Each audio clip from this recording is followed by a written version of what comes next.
ముందుగా దేవాలయానికి మనసారా కృతజ్ఞతలు చెల్లిస్తున్నాను. దైవ సేవకులకు ఇప్పుడు వచ్చిన మీ అందరికీ ప్రభుపేట వందనాలు. హల్లెలూయా చెప్తాం. హల్లెలూయా. సమయం వచ్చి 8:16 అయింది. నేను దేవుడిచ్చిన సమయాన్ని సద్వినియోగం చేసుకొని త్వరగా ముగిస్తున్నాను. ఇంకొంచెం కొద్దిగా ఉంది. ఒక 5 నిమిషాలు ప్రార్థన చేసుకొని నేను ఎక్కువ సమయం తీసుకుని వాక్యం కూడా ప్రార్థన చేసుకుందాం. నేను 3 అంశాలు చెప్తాను, 2-3 పేర్లు చెప్తాను. 2 నిమిషాల్లో ప్రార్థన చేయాలి. మీరు సంఘంగా ప్రార్థన గడుపుతూ ఆ విషయం నిమిత్తము మనస్ఫూర్తిగా దేవుని వేడుకోవాలి. మొదటి విషయం ఏంటంటే మొదటి విషయం ప్రార్థన చేసుకుందాం. నేను చెప్పిన దగ్గర మైక్ తీసుకెళ్ళండి. అందరూ సంఘంగా ప్రార్థన చేసుకుందాం. మొదటి విషయం ఏంటంటే సార్వత్రికమైన సంఘములో దైవ సేవకుల గురించి ప్రార్థన చేద్దాం. ఎందుకంటే ఈరోజు సేవ పరిచర్యకి ఆటంకంగా ఎన్నో దుష్ట శక్తులు అడ్డుగా ఉండి సంఘస్థుల సేవకులకి ఎంతో ఆటంకంగా ఉంటున్న బిడ్డలు వాళ్ళు రక్షణ పొందుకోవాలి.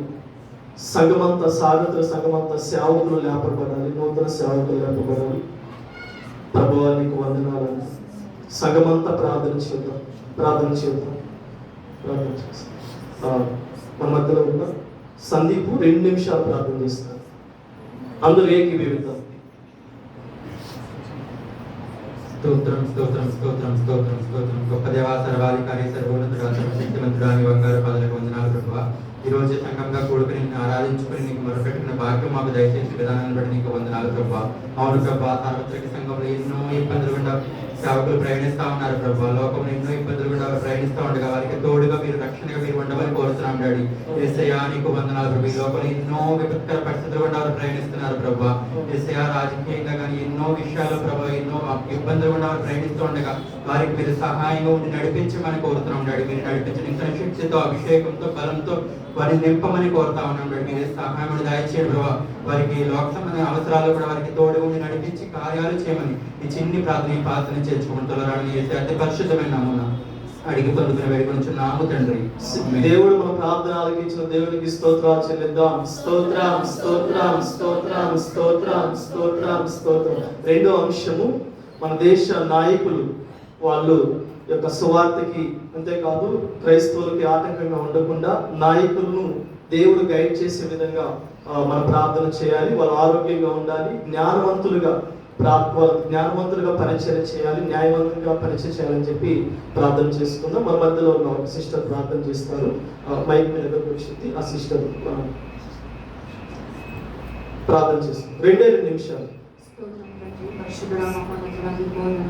సపోర్ట్ ఇవ్వండి. ఈ సమయంలో ఈ సంఘాల్లో స్థుతించడానికి మీరు మాకు ఇచ్చిన గొప్ప కృపను బట్టి మీకు స్తోత్రాలు. అవును ప్రభావ, మా ముందు ఉంచబడిన అంశం నిమిత్తం నేను ప్రార్థిస్తూ ఉన్నాను. రాజకీయ నాయకులు కానీ ప్రభావ దాన్ని పరిపాలించే ప్రతి ఒక్కరు కూడా నీకు అనుకూలంగా వారు ప్రవర్తించడానికి మీరు సహాయం చేయండి. మీ వాక్యం చెప్తుంది కనుక ప్రభావ మీకు విరోధముగా రూపింపబడి ఏ ఆయుధము వర్తిల్లదు అని చెప్పి, మీ సేవకులకు విరోధముగా రూపింపబడి ఏ ఆయుధము వర్తిల్లదు ప్రభావ. అలాగే ప్రభావ నీ బిడలైనటువంటి వారికి విరోధముగా ఏదైతే ఉంటుందో అది వర్తిల్లదు ప్రభావ.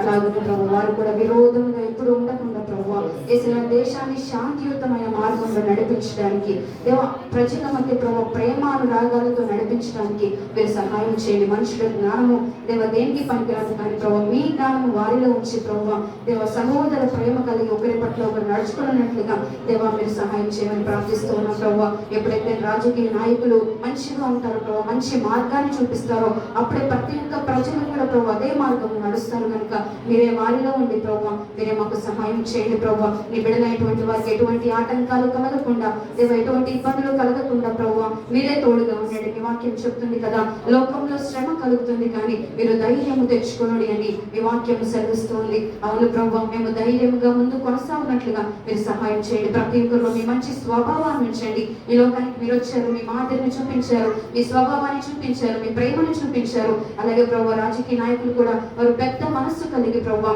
నీ యొక్క తత్వాన్ని, నీ యొక్క స్వభావాన్ని, నీ ప్రేమను ప్రేమను ప్రజలందరి ఎదుట సమానంగా ప్రభు వారు చూపించగలడానికి సహాయం చేయమని యేసు నామములో ఈ ప్రార్థనలకు ఇచ్చిన కాల్సాన్ని చేర్చుకోవమని యేసు నామములో అడుగుచున్నాను తండ్రి. ఆమేన్. ఇట్టి రీతిగా మన ప్రార్థన ఆలకించి నాయకులు నడిపిస్తున్న దేవునికి స్తోత్రాలు చెల్లిద్దాం. స్తోత్రం స్తోత్రం స్తోత్రం. 3 అంశాలుగా ప్రార్థన చేసుకుందాం. 2 నిమిషాలు తీసుకోండి. మన సంఘం నిమిత్తము, మన దైవ సేవకుల నిమిత్తము, నూతనంగా వస్తున్న బిడ్డల నిమిత్తము మన సంఘం ఇంకా బలపడాలి, ఆత్మీయంగా ఎదగాలి, ఆరోగ్యంగా ఎదగాలి, కట్టబడాలి, ప్రతి పరిస్థితి నుండి విడిపించబడాలి. మన మధ్యలో ఉన్న బ్రదర్ భాస్కర్ ప్రార్థిస్తారు. 2 నిమిషాలు ప్రార్థిస్తారు.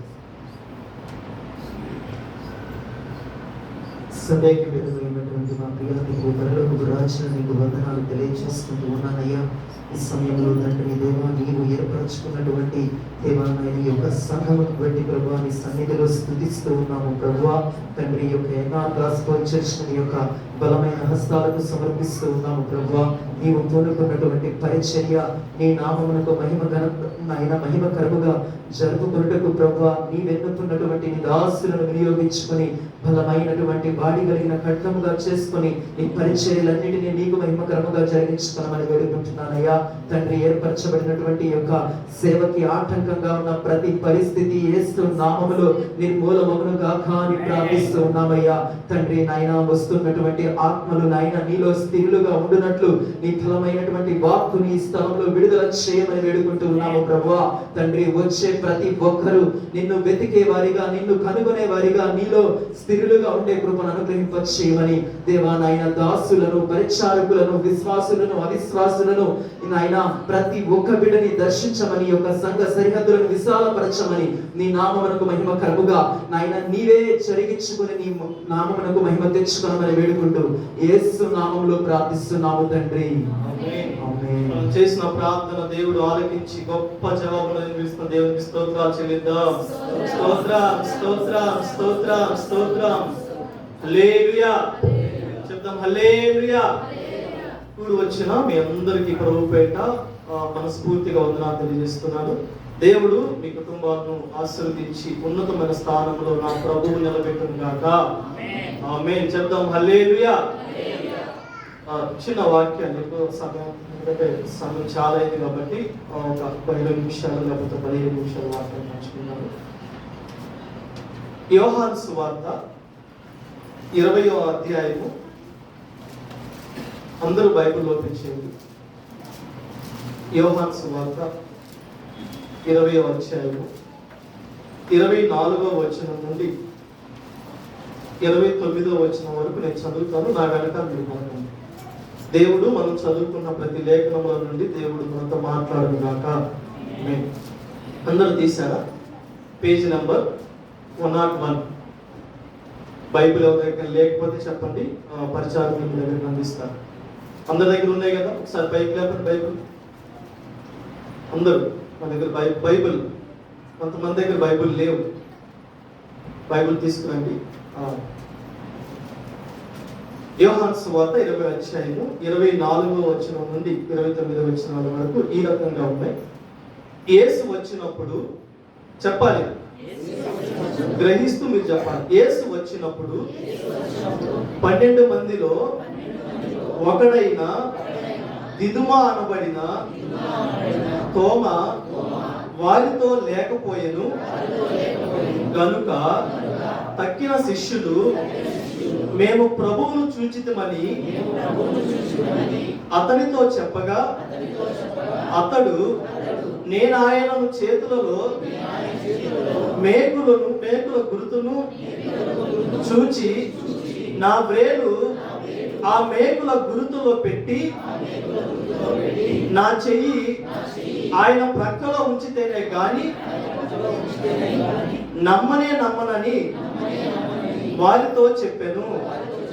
8 దినములైన తరువాత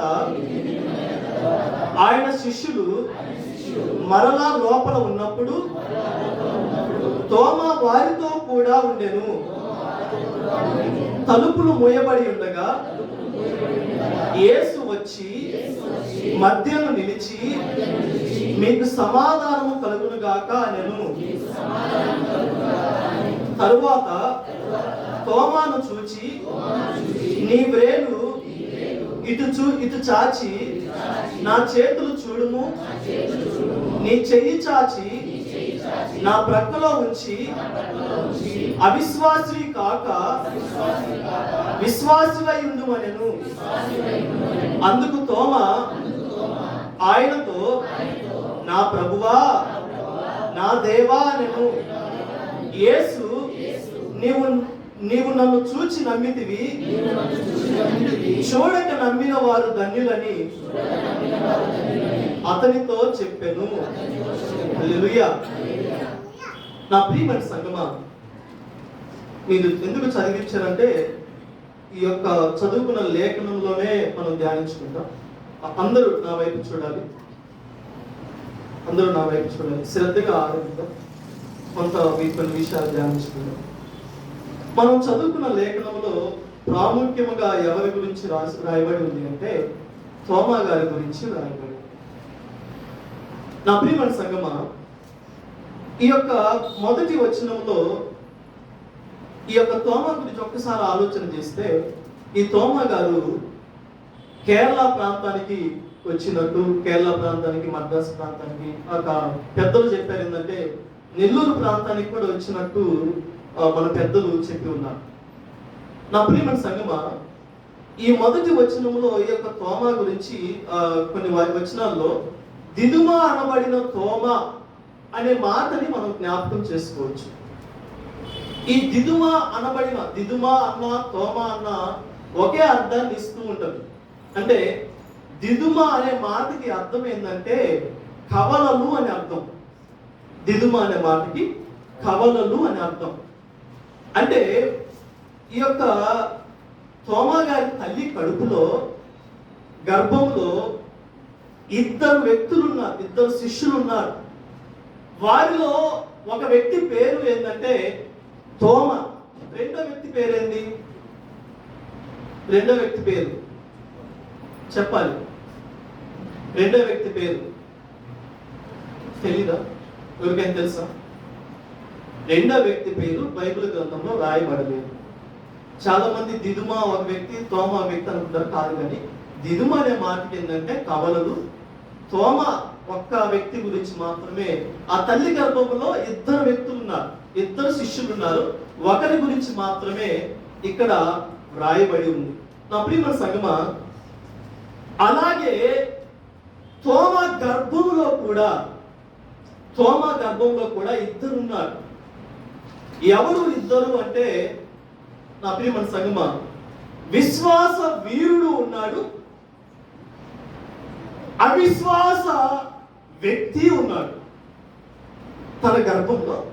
అంటే ఇక్కడ మనం చూసుకున్నాం కదా, చదువుకుంటే, గనుక తక్కిన శిష్యులు మేము ప్రభువును చూచితమని అతనితో చెప్పగా అతడు, నేనాయనను. ఇదిగో శిష్యులు వచ్చి ఆ రూమ్ లో ఏమండి కూర్చొని దేవుడి గురించి ఏదైనా పరిచయ నిమిత్తం మాట్లాడుకుంటే, యేసుక్రీస్తు గారు ఆదివారం దినమున ఆ శిష్యులు అందరూ ఒక రూమ్ లో కూర్చున్నప్పుడు యేసుక్రీస్తు గారు ఆ శిష్యుల దగ్గరికి వచ్చినప్పుడు ఈ తోమా లేడు.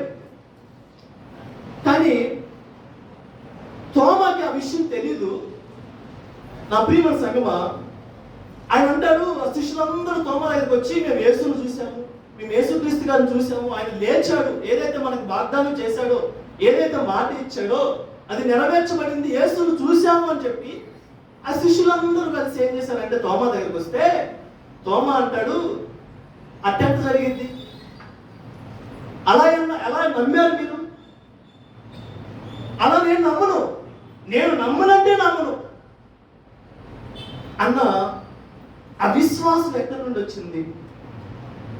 నా ప్రియమైన సంగమా, ఎందుకంటే తోమా ఆ సందర్భంలోనే అలానే ఉన్నాడంటే కాదు, ఫస్ట్ నుండి అలానే ఉన్నాడంటే ఏమండి అలా లేడు. ఎందుకు లేడు, ఎలా లేడు అంటే ఒక మాట జ్ఞాపకం చేస్తాను. ఈ యొక్క 11వ అధ్యాయం తీయండి. 11 యోహాను సువార్త 11వ అధ్యాయం. అక్కడ లాజరు గురించి మనం జ్ఞాపకం చేసుకోవచ్చు. ఆ బేతనియా గ్రామంలో లాజరు చనిపోయినప్పుడు అక్కడ ఉన్న మనుషులందరూ ఏం చేస్తారంటే, మనుషులందరూ ఆయన వచ్చాడు, మీ తమ్ముడు చనిపోయాడు అన్న మాటలు, మనుషులు మాటలు అక్కడక్కడ వినపడుతూ మీరు రావద్దు, మిమ్మల్ని రాళ్ళతో కొట్టేస్తారు, చంపేస్తారు అని అక్కడ ఉన్న వాళ్ళు మాట్లాడుతుంటే ఆ శిష్యులందరూ భయపడుతుంటే తోమ ముందుకు వచ్చేమంటాడంటే ఒక మాట, ఆయనతో కూడా చనిపోవుటకు మనమును వెళుదామని తన తోటి శిష్యులతో చెప్పినని. ఏమండి, ఎవరు చెప్పారన్నమాట? దిదుమానబడిన తోమ. అంటే ఆయన జీవితంలో 11 అధ్యాయంలో ఆయన జీవితాన్ని జ్ఞాపకం చేసుకుంటే తన విశ్వాస జీవితం ఏంటంటే ఉన్నతమైన స్థానంలో ఉంది. కానీ 20 అధ్యాయానికి వచ్చేలేక తన విశ్వాస జీవితం ఎక్కడుందంటే అట్టడిగిన స్థితిలో ఉంది. 3.5 సంవత్సరము తోమా గారు యేసుక్రీస్తు గారితో నడిచి ఆయన యొక్క శక్తి ఏంటో, ఆయన యొక్క బలం ఏంటో తెలిసి కూడా ఏమండి నా ప్రియమైన సంగమా, ఆయన ఏం చెప్పాడో అది మర్చిపోయాడు. శిష్యులు నమ్మలేకపోయాడు.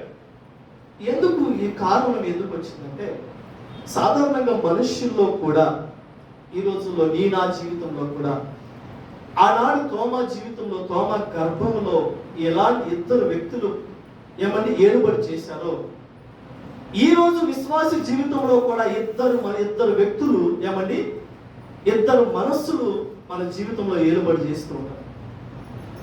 నీ యొక్క ఆధ్యాత్మికమైన జీవితానికి మొదట శత్రువు ఎవరు ఉన్నారంటే సాధారణంగా విశ్వాసులు ఏం చెబుతారంటే సాధారణ చెబుతారు. ఆ మాట చెప్పకూడదు. నీ ఆధ్యాత్మికమైన జీవితానికి మొదట శత్రువు ఎవరంటే మన శరీరం మొదట. ఎందుకంటే ఆ శరీరము లేకపోతే ఆ శరీరంలో నా కన్నో లేకపోతే ఆలోచన మాటో అనుకుంటుంది. ఏమనుకుంటుందంటే చూడకూడదు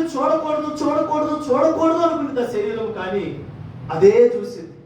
ఆ మాట మాట్లాడకూడదు అని అనుకుంటాం, కానీ అదే మాట్లాడతాం. విశ్వాసి అయితే నేను నిద్రపోకూడదు ప్రార్థన చేసుకోవాలి ప్రార్థన చేసుకుంటా అని అనుకుంటాడు, కానీ జీవితాంతం నిద్రపోతాడే కానీ ప్రార్థన తగ్గిస్తాడు.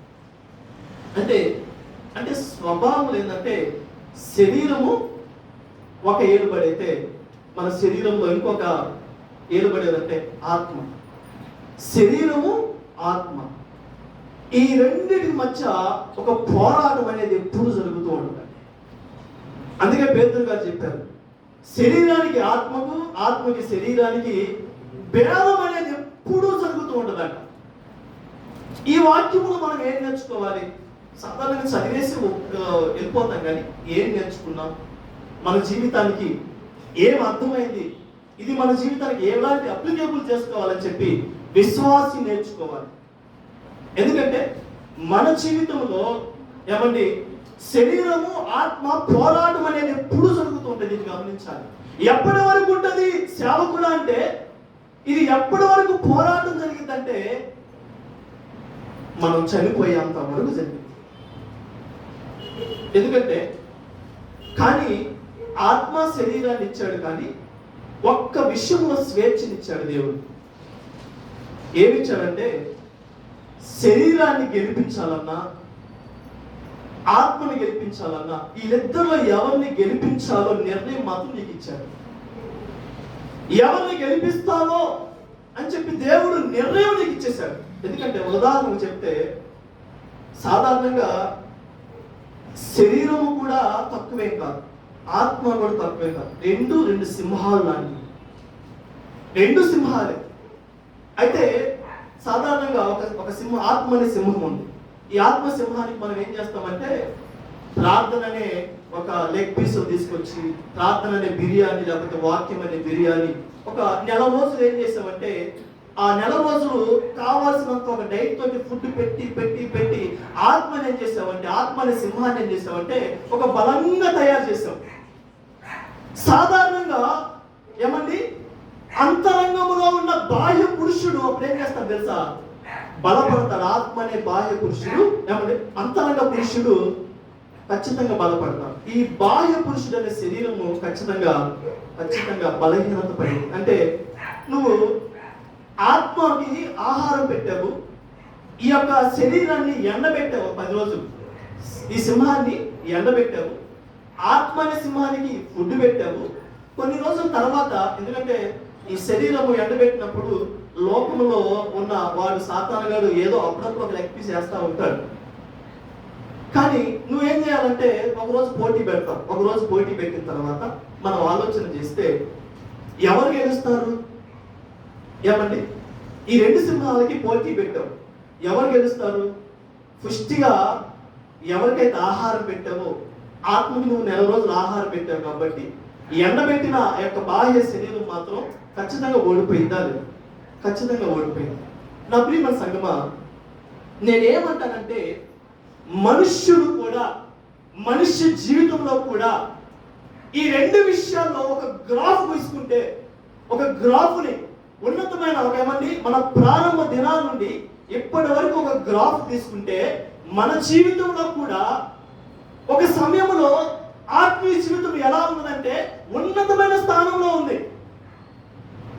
కానీ కొన్ని సిచ్యువేషన్ చూసుకుంటే అట్టడుగున స్థానంలో మన ఆత్మీయ జీవితం ఉంది. ఈ రెండింటిని బ్యాలెన్స్ చేసుకోవాలి. ఈ రెండింటిని బ్యాలెన్స్ చేసుకోవాలి. ఎందుకు వచ్చింది తోమా గారికి అవిశ్వాసము ఆ యొక్క ఏమండి అవిశ్వాసము రావడానికి గల కారణం ఏంటో మనిషి ఆలోచన చేయాలి, తోమా గారు ఆలోచన చేయాలి. ఎందుకంటే అక్కడ తోమా గారు ఒక ఆలోచన ఎలా అంటే యథార్థంగానే అడిగినట్టు అనిపించింది. ఎందుకంటే ఆయనకు తెలియదుగా, యేసును చూడలేదు కదా, యేసును చూడలేదు కాబట్టి యథార్థంగా అడిగినట్టే అనిపిస్తుంది. దేవుడు తోమా గారిని ఏమండి ఏదైతే ఆ అవిశ్వాసము కలిగిన వ్యక్తిని బ్రతికించడానికి యేసుక్రీస్తు గారు పోరాటం అనేది మనం చూస్తున్నాం. ఒకసారి ఇక వాక్యం సమయం చూస్తాం. మొదటి నుంచి చదవండి. యేసు వచ్చినప్పుడు 12 మందిలో ఒకడైన దిదుమా అనబడిన తోమా వారితో లేకపోయేను. నా ప్రియమైన సంగమా, ఎందుకు అవిశ్వాసానికి ఏమండి కారకుడు తావిచ్చాడు? ఎందుకో తెలుసా? అక్కడ ఏం జరుగుతుంది? సహవాసం జరుగుతుంది. అక్కడ ఏం జరుగుతుంది? ప్రార్థన కూటమి జరుగుతుంది. అక్కడ ఏం జరుగుతుంది? యేసుక్రీస్తు గారు వెళ్ళిపోయిన తర్వాత శిష్యులందరూ కూడుకొని సంఘాన్ని ఎలా బలపరచాలి, విశ్వాసం ఎలా నడిపించాలి అని చెప్పి వాళ్ళందరూ కూర్చొని దేవుని ఆత్మ కొరకు ప్రార్థన చేస్తుంటే శిష్యులందరూ ఉన్నారు, కానీ ఎవరు లేరు. ఆ సహవాసం నుండి ఎవరు పారిపోయాడు? తోమా పారిపోయాడు. ఈ రోజుల్లో కూడా మనిషి ఎందుకు అవిశ్వాసానికి తావిస్తున్నాడు అంటే సహవాసం అనే ఏమండి ఆ మెట్టును కోల్పోతున్నాడు. సంఘ సహవాసంలో ఉండట్లేదు, దేవుని సహవాసంలో ఉండట్లేదు, కుటుంబ సహవాసంలో ఉండట్లేదు. ఎలా బ్రతుకైందంటే శరీరము ఏ మాట చెప్తే ఆ మాట వినే రకంగా ఉంది. ఆ శరీరం ఏమండి లోకములో ఏ రకంగా తిరగాలో, ఏ రకంగా ఉండాలో, ఎక్కడికి వెళ్ళాలో, ఎక్కడికి వెళ్ళకూడదో గ్రహించలేకపోతున్నాడు. అలాంటి కారకుడుగా, అలాంటి విషయానికి తావేయడానికి కారణం ఏంటంటే ఈ రోజుల్లో కుటుంబాల్లో సహవాసం లేదు, ఈ రోజుల్లో బిడ్డల మధ్య సహవాసం లేదు, సేవకుల మధ్య సహవాసం లేదు, విశ్వాసుల మధ్య సహవాసం లేదు. కాబట్టి ప్రియమైన సంగమా, ప్రారంభ దినాల్లో మనం ఉన్నామంటే అలా లేదు. తోమా గారు లేదు, రోషం కలిగి ఉన్నారు, పట్టుదల కలిగి ఉన్నారు. విశ్వాసం అంటే సహవాసం అంటే పరిగెడుతూ ప్రార్థన అంటే పరిగెడుతూ ఆధ్యాత్మిక జీవితాన్ని కాపాడుకోవడానికి ప్రార్థనలో పురుగొనకుండా ఆత్మను ఆర్పివేసే ఆ యొక్క విషయానికి తావిచ్చారు. కాబట్టి ఈ రోజుల్లో నా ప్రియమైన సంగమా అవిశ్వాసులు లేపబడుతున్నారు. విశ్వాసాన్ని కాస్త పోగొట్టుకొని ఏమండి అవిశ్వాసులు దేవుని రాజ్యంలో ఉండలేరు అని దేవుని వాక్యం సెలవిస్తారు. సహవాసాన్ని కోల్పోయాడు కాబట్టి అక్కడ అవిశ్వాసం అనేది ఏర్పాటు చేయడం. వాడు సాతానుగా ఏర్పాటు చేసి అవకాశం ఇచ్చాడు కాబట్టి ఈ రోజులో దేవుని సన్నిధిని ఏమండి దూరంగా పారిపోయిన యోనా జీవితాన్ని ఒకసారి జ్ఞాపకం చేసుకుంటే ఎక్కడ ప్రార్థన చేయాలి? ఏమండి, దేవుని సన్నిధిలో ఉండి ప్రార్థన చేయవలసిన సేవకుడు, దేవుని సన్నిధిలో ఉండి ప్రార్థన చేయవలసిన విశ్వాసి, దేవుని సన్నిధికి రావాల్సిన ఏమండి పరిచారకుడు ఎక్కడికి దూరంగా వెళ్ళాడు? దేవుని మాటకు దూరంగా, సన్నిధికి దూరంగా వెళ్ళి సముద్రపు కడుపులో, చేప కడుపులో ఉండే ఆ నాచుకు ఊపిరి ఆడగా ఇక్కడ ప్రార్థన చేస్తున్నాడు. అయ్యా, ఈ నాచు ఊపిరి ఆడట్లేదు, మనుషులు ఎవరు లేరు ఇక్కడ, నన్ను పట్టించుకున్న నాదుడు లేరు, నా మాట ఎవరికి అర్థం కాదు. ఎక్కడ ప్రార్థన చేయాలి సేవకుడు? ఎక్కడ ప్రార్థన చేయాలి విశ్వాసి? సంఘ విశ్వాసంలో, సంఘ పరిచారంలో, ఏమండి సహవాసంలో కూడుకోవాల్సిన బిడ్డలు కాస్త దేవుని సన్నిధికి దూరంగా వెళ్ళి సహవాసాన్ని కుటుంబాలు పోగొట్టుకున్నారు. కాబట్టి ఈ రోజుల్లో అవిశ్వాసుల కుటుంబాల్లో లేపబడుతున్నారు, అవిశ్వాసం సంఘంలో లేపబడుతున్నారు, అవిశ్వాసం ఏమండి స్త్రీలలో, పురుషుల్లో లేపబడుతున్నారు. కాబట్టి సంఘము బలపడట్లా, కుటుంబాలు బలపడట్లా, కుటుంబాలు ఆశీర్వదించబడట్లా, సంఘము ఆశీర్వదించబడట్లా. నా ప్రియమైన సంఘం, సహవాసానికి దూరం అవ్వదు. యథార్థత తోమ కనపరుచున్నాడు కాబట్టి, యథార్థత చూశాడు కాబట్టి దేవుడు ఏం చేశాడు తెలుసా? తోమ దేవుని విడిచిపెట్టాడేమో కానీ దేవుని సహవాసంలో లేకపోలేదు లేదు కానీ దేవుడు మాత్రం తోమాని విడిచిపెట్టాడు. కిందకు చదవండి, ఇంకా చదవండి.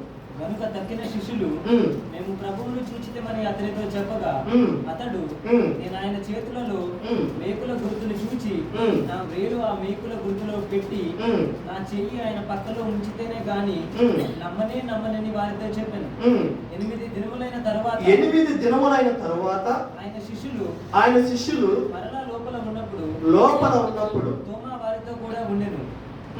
తలుపులు మూయబడి ఉండగా యేసు వచ్చి మధ్యను నిలిచి నీకు సమాధానము కలుగును గాక అనెను. ఎప్పుడు వచ్చాడంటే యేసు? ఏమండి, మీరు కరెక్ట్ గా అర్థం చేసుకోవాలి. ఎప్పుడు వచ్చాడంటే యేసు? ఎప్పుడు వచ్చాడంటే యేసు? కరెక్ట్ గా చెప్పాలి. తోమ ఉన్నప్పుడు వచ్చాడు.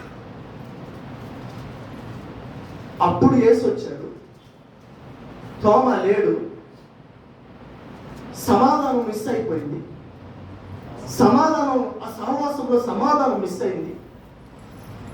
సంఘము బలహీనత పడింది, విశ్వాసులు బలహీనత పడ్డారు, శిష్యుల మధ్య ఏమండి సహవాసం కోల్పోయింది, సమాధానం లేదు వాళ్ళ మధ్య. ఒకరినొకరిని ప్రేమించుకోకుండా దూరమైన బిడ్డలను ఏమండి దేవునికి విలువలేకపోయారు కాబట్టి, ఏమండి దేవుడు దూరం చేసుకున్నారు కాబట్టి, దేవుడు దూరం చేసుకోవాలా శిష్యులను.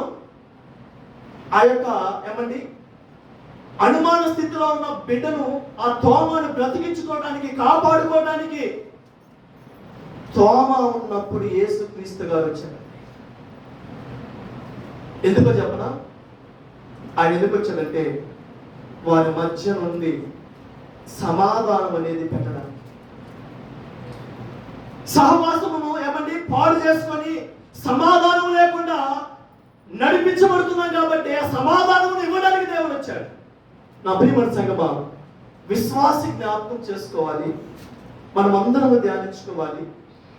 పరిశుద్ధ గ్రంథంలో నీవు 100 సార్లు 1000 సార్లు వాక్యాలు ఏమండి నెమరు వేసుకొని, వాక్యాలు గుర్తుపెట్టుకొని, కావలసిన జ్ఞానం అంతటిని సంపాదించుకొని ఏమండి సమాధానం అనేది కోల్పోతే ఆ జ్ఞానం అంతా వృధానే.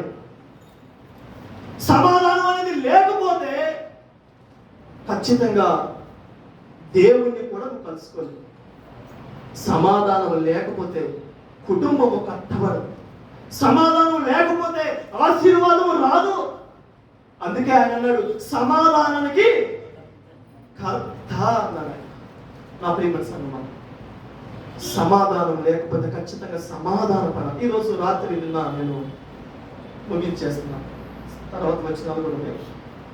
రాత్రి నిన్న దినాన ఏకాంత ప్రార్థన విషయంలో నేను ఉదయాన్నే నుండి కొంచెం వేరే ప్రాంతంలో బంధువుల దగ్గరికి వెళ్ళినప్పుడు ఇక అక్కడే ప్రార్థన ముగించుకుంటూ ప్రార్థన ఏకాంతంలో వెళ్ళినప్పుడు సాయంత్రం దాకా ఇక ప్రార్థనలోనే ఉన్నాను. ఈ మూమెంట్లో ఏం జరిగిందంటే మా భార్యతో కానీ పిల్లలతో కానీ మాట్లాడలేదు. ఎందుకంటే వాళ్ళు కొంచెం చిన్నపిల్లలు కదా, కొంచెం ఇష్యూస్ ఉంటాయి కాబట్టి ఎలా ఉంది, ఎందుకంటే బాగా కొంచెం వేడిగా ఉంది, రైట్ జర్మనిస్టక్ ఉంది అని చెప్పి ప్రార్థన అయితే చేశాను. ఆమెతో మాట్లాడటానికి నాకు టైం సరిపోలేదు. సాయంత్రం నైట్ దాకా టైం అలసిపోయి వచ్చి పడుకున్నాను. ఇంకా తర్వాత నా భార్య కొంచెం బాధపడ్డది, ఎందుకంటే ఖచ్చితంగా ఇద్దరు పిల్లలు ఎవరు లేరు, ఆమె చూసుకోవాలి. ఉదయాన్నే లెగిసి ఆమె కొంచెం బాధపడిందని చెప్పి నాకు అర్థమైపోయి ఉదయాన్నే లెగిసి ఇక్కడికి రావడానికి 15 నిమిషాలు లేటుగా వచ్చాను. ఎందుకు వచ్చానంటే మొదట నా భార్యతో సమాధానం పడి నేను మందిరానికి వెళ్ళాలి, ఎందుకంటే అది కూడా ఒక పరిచర్య అని చెప్పి. ఆమె నాతో ఏం చెప్తుందంటే, నన్ను క్షమించండి, నువ్వు ఎంత బిజీగా ఉంటావో శనివారం ఆదివారం నాకు తెలుసు అని చెప్పి ఆమె కూడా నాకు క్షమాపణ చెప్పాను, నేను కూడా క్షమాపణ చెప్పాను. సమాధానం, ఆ సమాధానం ఉన్నప్పుడు ఖచ్చితంగా దేవుడు కదిలి వచ్చి ఆశీర్వదిస్తాడు. నా ప్రియమైన సంగమా, ఆ వెనక అది ఇంకా చదవమ్మా, ఇంకా గబగబ చదువు, స్పీడ్ గా చదువు. తరువాత తోమాను చూచి నీ వేలు ఇటు చాచి నా చేతులు చూడుము, నీ చెయ్యి చాచి నా ప్రక్కలో ఉంచి అవిశ్వాసివి కాక విశ్వాసిగా ఉండుమనెను. ఏమని చెప్పాడు? ఎవరి కోసం వచ్చాడు అప్పుడు దేవుడు? అర్థమైందా? ఎవరితో సమాధానము కలిగి ఉండడానికి వచ్చాడు? ఎవరికి సమాధానము సహవాసాన్ని నింపడానికి వచ్చాడు? ఎవరిని కాపాడడానికి వచ్చాడు? తోమా కోసమే కదా వచ్చింది. ఏమండి, ఎవరితో ఆ మాట చెప్తున్నాడు? నీవు అవిశ్వాసిగా ఉండొద్దు, నువ్వు విశ్వాసిగా ఉండని చెప్పి ఏమండి తోమా కోసము, తోమా ఉన్నప్పుడు వచ్చాడు. ఈ రోజుల్లో కూడా నీ వచ్చినప్పుడు, నీ ఉన్నప్పుడు దేవుడు నీ కోసం వస్తాడు, నీ కోసమే ఎదురు చూస్తాడు, నీతోనే మాట్లాడతాడు. ఈ మాట నేను జ్ఞాపకం చేసుకున్నప్పుడు మీరు అందరూ అనుకుంటారు, నా మనసులో కూడా ఎక్కడ నేను కోల్పోతున్నాను, ఖచ్చితంగా నాతో మాట్లాడుతున్నాను. నా ప్రియమైన సంగమం, సహవాసానికి దూరం అయితే సహవాసానికి దగ్గరగా రావాలి. సమాధానం లేకపోతే ఖచ్చితంగా సమాధానం కలిగి ఉండాలి. నా ప్రభువు బ్రతికించడానికి పోగొట్టుకున్న ఏమంటే సమాధానం లేని ఆ తోమాని కాపాడుకోవటానికి వచ్చాడు. ఆయన బాధ్యత తీసుకున్నాడు. తర్వాత ఒక మాట చెప్పాను, లాస్ట్ వచ్చి అందుకు తోమా ఏమన్నాడు? ఆయన ఏమండి అందుకు తోమా ఆయనతో ఏమన్నాడు? నా ప్రభువా, ఎంత మనసు, ఏమండి ఎంత గాయపరిచిన మనసు, ఎంత కృంగిన మనసు, ఏమండి ఎంత కన్నీళ్లు కాచిన మనసుతో మాట వచ్చేది. నా ప్రభువా, నా దేవా, అయ్యా నా ప్రభువా నన్ను క్షమించయ్యా, నాదయ్యా సహవాసానికి దూరం అయ్యాను అని ఎన్ని మాటలు ఉంటాయి తెలుసా నా ప్రియమైన సంగమా. ఆ మాటలో, ఆ మనసులో వచ్చే మాట, ఆ ఆరాధనలో ఉన్న మాట అంత పరమార్థానికి తీసుకొస్తాను. చదువు నెక్స్ట్. యేసు నీవు నన్ను చూచి నమ్మితివి, చూడక నమ్మిన వారు ధన్యులని అతనితో చెప్పాను. నీ విశ్వాసాన్ని జ్ఞాపకం చేసుకోతామా నా సహోదరుడా, నా సహోదరి, నీ విశ్వాసాన్ని జ్ఞాపకం చేసుకో. యేసు మాట అంటున్నాడు, నీ విశ్వాసం ఏ రకంగా ఉంది? నువ్వు చూసి నమ్ముతున్నావా, చూడకుండా నమ్ముతున్నావా? ఏమండి దేవుడిని ఇంతగా రక్షించి కాపాడి పోషించి నడిపించి ఇంతగా నీ దేవుడిచ్చిన వాగ్దానం నెరవేర్చుకుంటూ కాపాడుకుంటూ నీకు విరోధముగా రూపించబడిన ప్రతి ఆయుధానికి ఏమండి ఆయన అడ్డుగా ఉండి నీ ప్రాణం నా ప్రాణం కాపాడిన దేవుడు ఆయన ఏమంటున్నాడంటే, నీ విశ్వాసం ఎలా ఉంది? నీ విశ్వాసం ఏ రకంగా? ఒకసారి పరీక్షించు. ప్రార్థన చేసుకున్నాం. ఏ రకంగా ఉంది నీ విశ్వాసం? నీ సహవాసం ఏ రకంగా ఉంది? సమాధానం లేని జీవితం ఉంటే, ఇదిగో నా ప్రభు ఇంతవరకు నువ్వు విడిచిపెట్టి జీవిస్తున్నావేమో, ఇదిగో నీ కొరకు పరిగెత్తుకుంటూ వచ్చాడు దేవుడు నిన్ను బ్రతికించడానికి, కాపాడడానికి. తోమా లాంటి జీవితం ఈ రోజుల్లో ఇదిగో ఆనాడు ఏ రకంగా ఆయన పడిపోయాడో అలాంటి పరిస్థితుల్లో మనం ఉంటే ఒకసారి పరీక్షించుకోవాలి. అయ్యా ఇదిగో వ్యక్తిగతంగా ఎవరి పక్కన చూడొద్దు. ఇదిగో నీ మనసు ప్రభు మనసుతో కలవాలి. నీ మనసుతో దేవుడితో మాట్లాడాలి. నీవు సమాధానం లేకుండా ఈ రాత్రి బయలుదేరి వెళ్ళావంటే ఖచ్చితంగా నీ ఇంటిలో దీవెన ఉండదు. నీ మనసు దేవుడితో అప్పచెప్పి మాట్లాడు. యేసయ్యా సహవాసానికి దూరమయ్యాడు, ప్రార్థనకు దూరమయ్యాడు, వాక్య సహవాసానికి దూరమయ్యాడు, ప్రార్థన సహవాసానికి దూరమయ్యాడు. ప్రభు అవిశ్వాసము నాలో అయ్యా ఇదిగో చిన్న శ్రమ వస్తేనే అవిశ్వాసము నాలో పని చేస్తుంది. పని చేయకూడదు. నా కొరకు నువ్వు వచ్చావు, నా కొరకు అయ్యా అదిగో గాయపరచబడ్డావు, నా కొరకు నిందలు అవమానాలు పడ్డావు అయ్యా. ప్రభువా, నా ప్రభువా, నా దేవా, నన్ను క్షమించండి అయ్యా, నన్ను క్షమించండి అయ్యా, నన్ను క్షమించండి.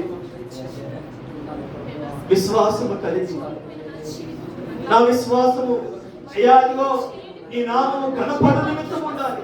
నువ్వు సంతోషకరంగా ఉండే విశ్వాసము కలిగి ఉండాలి. రోషము కలిగిన బిడ్డవలెను ఉండాలి. బగ్గున మండుతూ ఉండాలి. మోషే ఎదుట మండుచున్న పొదవలే ఉండాలి. ప్రభువా, నా విశ్వాసం అట్టి మంట నాలో పుట్టించమని ప్రత్యేకంగా ప్రార్థిస్తున్నాను.